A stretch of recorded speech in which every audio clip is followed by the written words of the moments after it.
Mourning is a universal human experience. In most cases, the acute, overwhelming pain of a loss gradually integrates over time, allowing the bereaved to eventually return to their daily lives.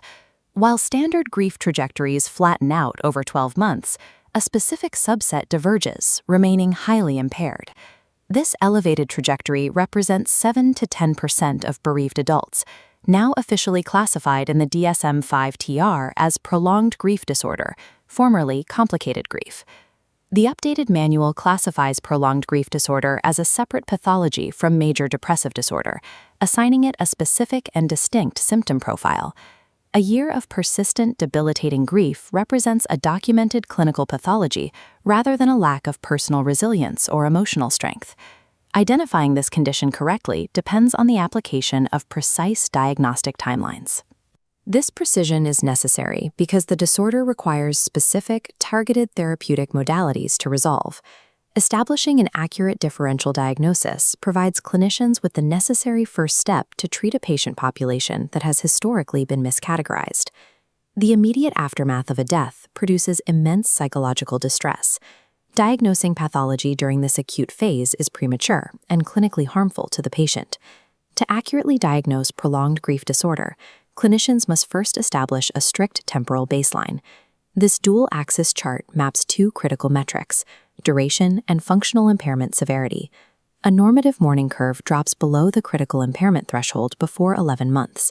In prolonged grief disorder, the curve remains steadily above the threshold past 12 months. The DSM-5-TR establishes this exact threshold for adults. To meet the criteria for PGD, severe symptoms must persist for 12 months or longer post-loss. This mandatory 12-month waiting period ensures the patient has passed a full cycle of significant milestones, holidays, birthdays, and the first anniversary of the death, before any pathology is determined. The clinical timeline, however, diverges significantly for pediatric cases. For children and adolescents, clinicians place the diagnostic marker precisely at the 6-month point. Children experience rapid developmental changes.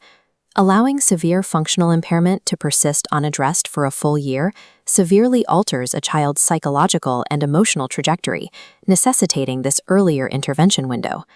Strictly enforcing these temporal boundaries protects grieving individuals from being unnecessarily pathologized, while isolation of a specific cohort that urgently requires medical intervention.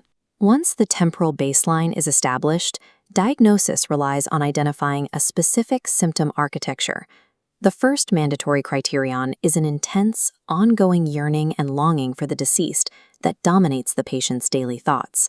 The second core symptom is a profound, persistent difficulty in accepting the reality of the death. This Venn diagram comparing major depressive disorder and PGD illustrates why misdiagnoses frequently occur. The conditions share traits, including severe sadness, sleep disruption, and overall functional impairment. This outer section isolates a phenomenon absent in standard depression: identity disruption.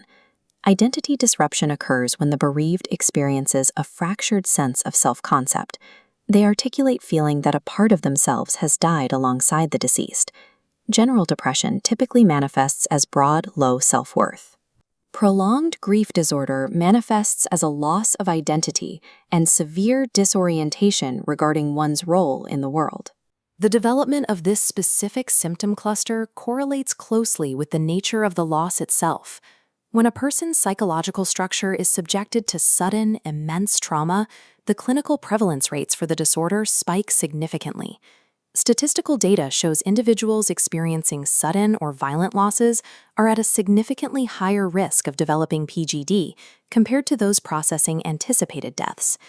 Identifying identity disruption provides the pivot point clinicians need to separate PGD from standard clinical depression.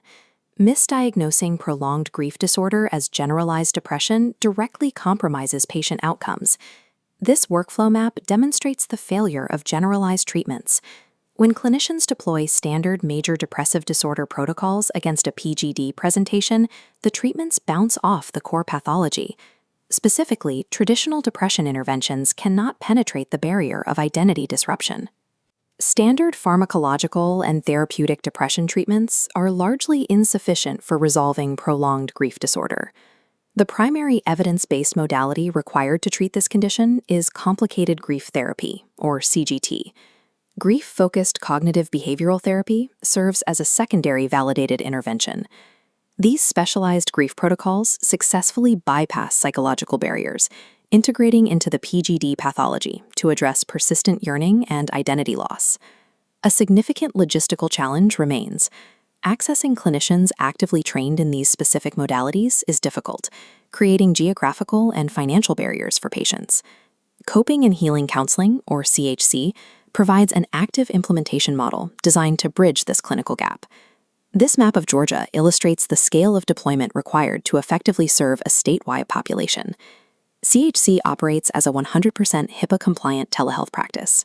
They utilize a diverse team of over 15 licensed therapists, including LCSWs, LPCs, and LMFTs, offering $0 copay options for Medicaid patients, alongside coverage for other major insurance providers.